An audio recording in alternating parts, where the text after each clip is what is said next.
Well folks, welcome back to the workshop. Today we've just got a wee quickie for yous. This is an Alpha magnetic drill, a 35B Alpha. This does up to a 35mm hole. This is just a wee quick one for you for anybody that happens to have one of these here and comes across this here problem. Just a handy one to know. Now, don't recommend the tin foil fuse, but if it works, why not? Now there's nothing actually wrong with the machine. This one's just left in for a quick fix. The motor's running, everything's working as it should, but the customer says it's just forever breaking cutters. And this is a wild handy one to know. Now I know a lot of people are familiar with magnetic drills, but just in case you're not, this here is just a drill with a magnet base for attaching onto steel. Wild handy machine. If you ever used them, you'll never go back. If your drilling girder's not there, they're the only job for it. They stick to the girder and then it's like a pillar drill then that goes straight down into the steel. Very fast machine to use. And they work on these here magnetic cutters here. These are tungsten carbide cutting heads with like a hole saw. They have a hollow center and they go through steel like butter. But they are hard and they are sharp, which also makes them brittle. These things move at all whenever they're drilling. You'll just shear these here things clean off. They'll just break straight away. So if you have a magnetic drill and you're breaking cutters, do check this here. It's a very common problem.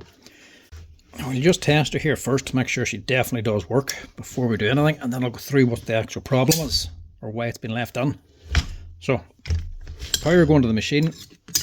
Both magnets on the base are working.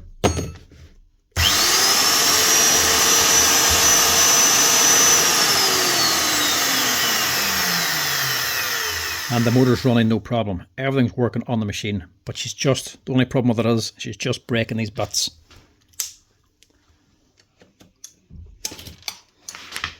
So like I say, this is a handy one to keep an eye on if you have magnetic drill. If they get any play down here at all on the head, they can break these here cutters. Normally, it's from the rails here. These little V-shaped rails. These can slacken off. There'll be adjustment screws down the side to actually tighten them in, because as these wear in, because this here's only a brass plate, once these start to wear, they can put just a little bit of play, so you can actually tighten these up periodically to keep this nice and tight and stable. But that's not the problem here. This one, I'm surprised the customer didn't cop onto this or wonder how he let it get this bad and break so many bits before realising. The problem is actually this plate.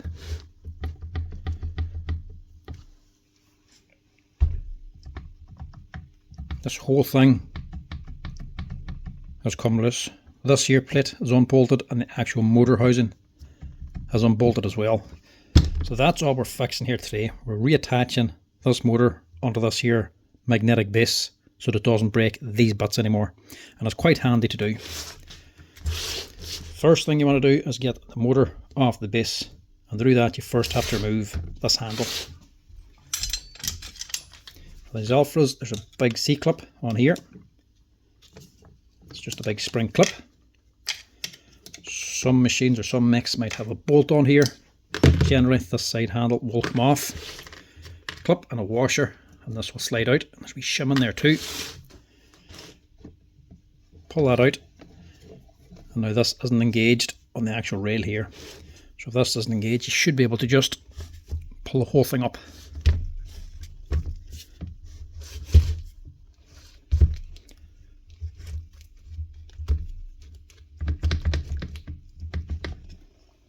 Don't go too hard because your wire for the motor is still attached. The back of here then, you have all your fittings. As you can see, that has all come loose. What we want to do is tighten all this up again and maybe just give it a wee clean out. Pulling this handle out, you can see the gear on here. Once you pull it out enough, it just clears this here, allows you to lift it out. Some models as well might have a little screw on top, stopping it from coming out completely. Might just have to pull that off. But this is a very simple fix. Now the only thing about taking these off is the actual gear rail here is in the way. The heads of these countersunk bolts won't actually get up past. So you sort of just have to take it off in steps.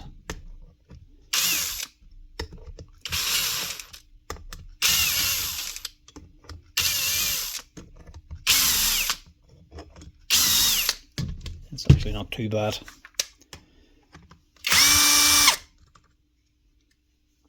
two smaller ones this side for the lower plate. And as you can see, they've been loose for quite a while.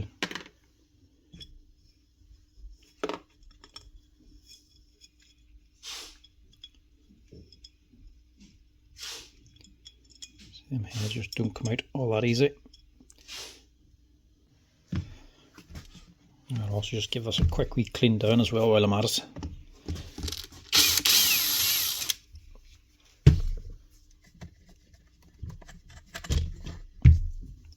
No needle bearing in these ones, it's just a clamp for holding the head. I see the pin's actually jammed in that too. The ejector.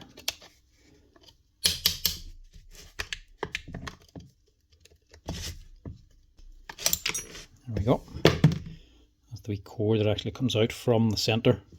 The drill just works like a hole saw. Drills out the centre. In the middle of it then just goes up inside the actual core. Obviously it being steel, it'll be very difficult to get it out, so they have a wee spring built up inside of here and an ejector pin that comes out the bottom. So whenever you're drilling and you actually get through the steel, this wee pin pops out and pushes your core out, so it doesn't just build up inside. But they do stick a little bit sometimes, especially if they start getting debris inside of it.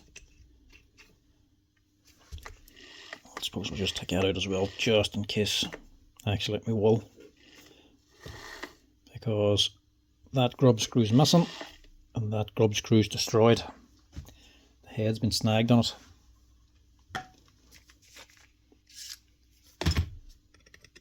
And for all the price of a grub screw, you're best to replace them every once in a while, because when they get jammed onto that head and you can't get them out, you're into a lot of pain and a lot of hassle, because if this doesn't come out, you have to replace this whole spindle.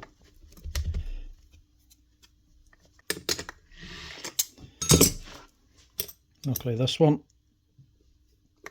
is still intact. It's not as badly damaged. That must be the one doing all the holding. I'll just replace the two of them as well. And that's your little pin then, the core for pushing out the centre down here. We'll just give them a full clean as well. Replace them grub screws. Clean these down. They should be alright. You can replace them if you need to. But we'll also just give this here a quick wee clean down. The only thing about these, it's just for me whenever you're doing repairs on them, looking for model and serial numbers. The actual badge for the machine is behind this plate. You never actually get to see that. Right, clean this down. Now, one thing when you are cleaning these things down, just to give you a heads up on, if you're using compressed air or an air compressor, be careful when blowing out this here. These are all just bits of metal swarth. If you blow it straight in and you're in front of it, that's just going to blow right back in your face, and you're going to get an eye full of metal shavings. And that is speaking from experience. Do be careful when you're blowing out magnetic drills. You can get crap in your eye very easily, and it ain't pleasant. Right, that's it a little bit cleaner. I also put a wee bit of brake cleaner onto these here as well, and onto these holes just to get out the grease.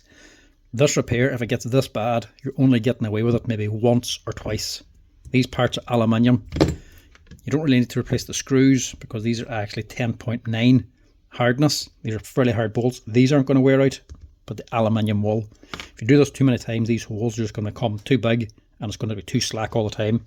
You're either going to have to drill them out to a bigger size or replace the aluminium housings holding it. So you might get away with this one or twice, and that's about it.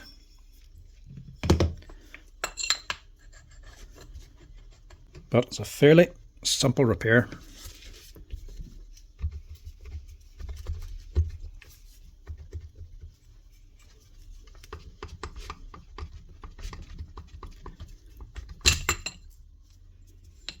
Do it that way maybe. Make more sense. Don't tighten that just yet, because you have to have it right for these bolts. And obviously the main thing we're going to need is plenty of Loctite. Just drop these bolts in first to get them ready. don't be shy with Loctite. Get plenty on there.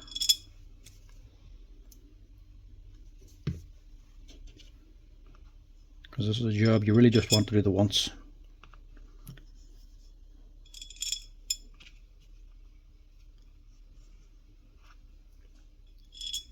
And you can't take off this rail either, because once you bolt this on, the screws holding this on is on the wrong side. So you sort of have to do it this way.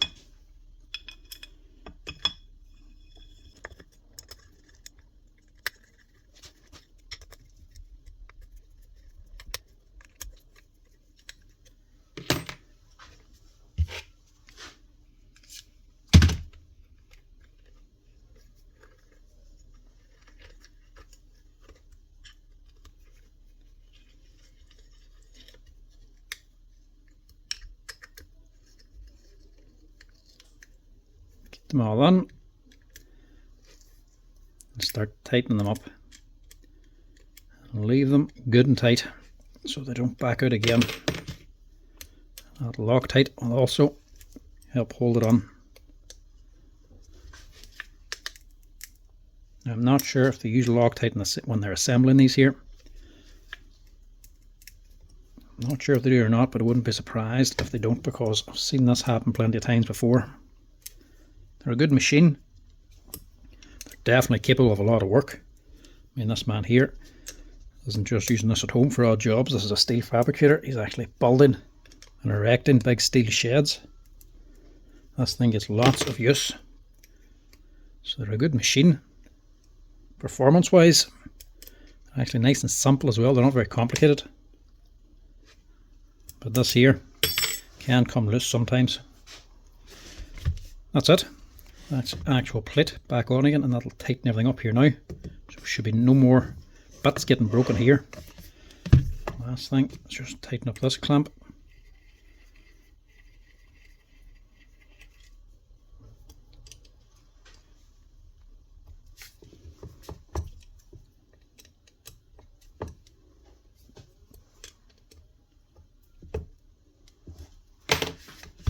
And we'll get some new grub screws on it.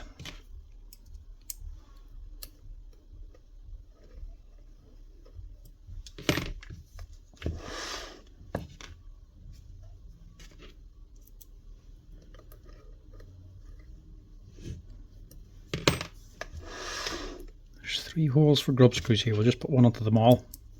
It doesn't actually need 3, but we'll give them a spare. Down inside of here, there's a wee spring and a plate. So there's a big C-clip on the inside. It's holding back a big metal washer basically, with a dimple in the middle and a big spring behind it. That's what's actually ejecting your core. So that there is going against it.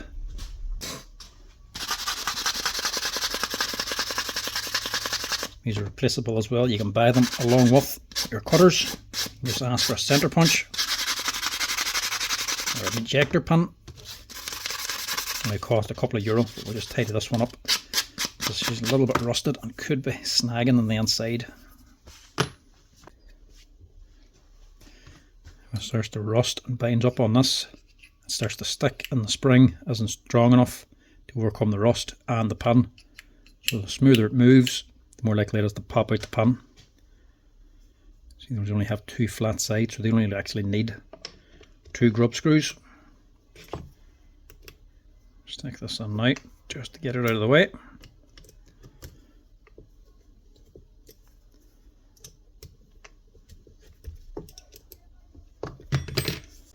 Now we've cleaned it, so now we need to grease it. Just a little touch of grease in these rails is all you need.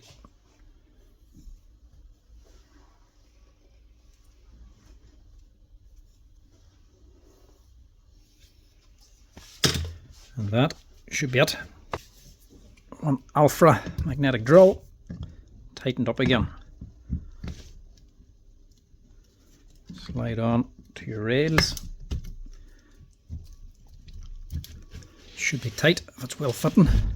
Make sure your handle's pulled out again. Slide it down.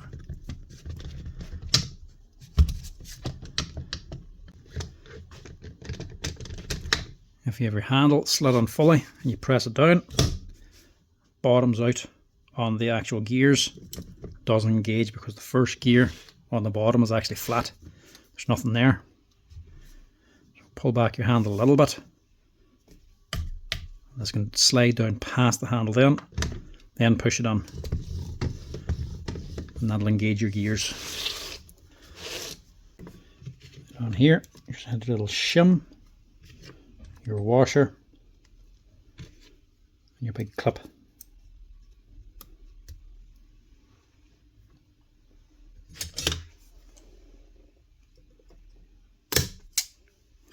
And that's it. One Alpha 35B magnetic drill up and running again.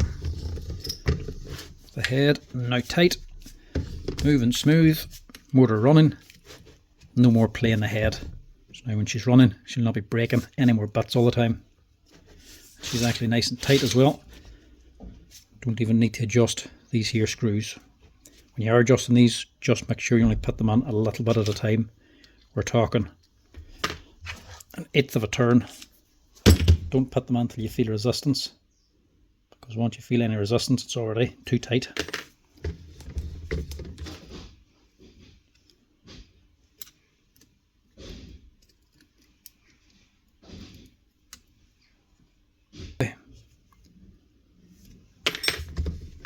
Yeah, that'll be grand.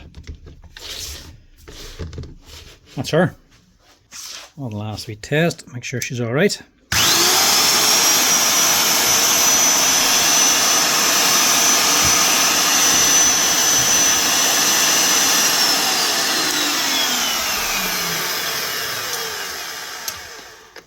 And that's her. Now I know we switch here, that's only a wee bit of rubber plastic that's actually missing there, but the switch itself still works fine. There's no need to replace that. So that there is a tidy wee machine for the money. Good enough job, so they are. It's just if you have one and you feel that head getting slack, make sure you tighten it up. But anyway folks, that's it. That is how you tighten up the head and the rails on your Alpha magnetic drill. If it ever starts snapping the bits on you, tighten them up and that should cure your problem. Anyway folks, thanks for watching this quick wee magnetic drill repair video. As always, if you're liking the videos, give us a wee like and a follow down below. And if you want to help out the channel, you can hit that hype button there as well now. Anyway folks, till next time, I'll chat to you later.